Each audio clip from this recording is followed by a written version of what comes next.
नमक का व्यापारी और गधा।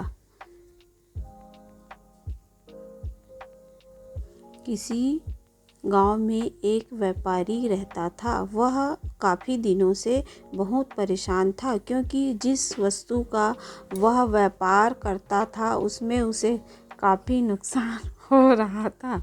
उसे अपने वस्तुओं को लागत से भी कम मूल्य पर बेचना पड़ रहा था। धीरे धीरे उसकी आर्थिक स्थिति काफ़ी खराब हो गई। एक दिन उस व्यापारी ने अपने मित्रों से इस विषय में बात की। उन्होंने उसे नमक का व्यापार करने की सलाह दी।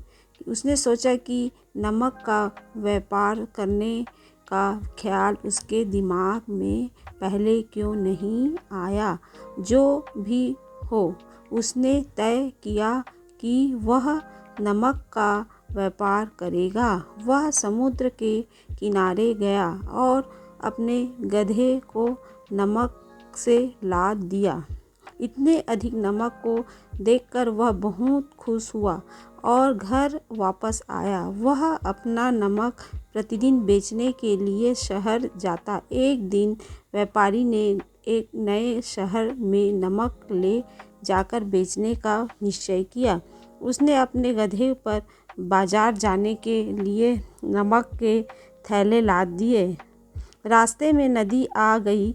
व्यापारी नदी के फिसलन भरे किनारे पर धीरे धीरे चलने लगा। अचानक गधे का पैर फिसला और वह नदी में जा गिरा। ज़्यादातर नमक पानी में घुल गए। नदी में से उठने पर गधे ने महसूस किया कि नमक के थैलों का बोझ हल्का हो गया है।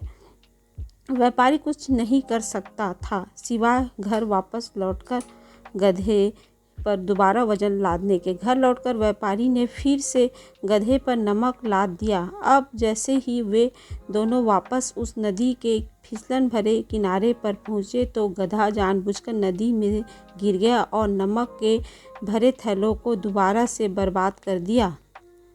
इस बार व्यापारी गधे की चालाकी समझ गया। वह दोबारा घर वापस लौट आया और उसने गधे पीठ रुई के बोरे लाद दिए। नदी के किनारे पहुँचते ही गधा दोबारा पानी में गिर गया, पर इस बार रुई में पानी सोख लिया और उसका वजन दोगुना हो गया। व्यापारी यह देखकर हंसा और गधे को डंडे से पीटते हुए बोला, मूर्ख गधे, तुमने एक बार तो मुझे मूर्ख बनाया, लेकिन इस बार तुम्हारी चालाकी पकड़ी गई।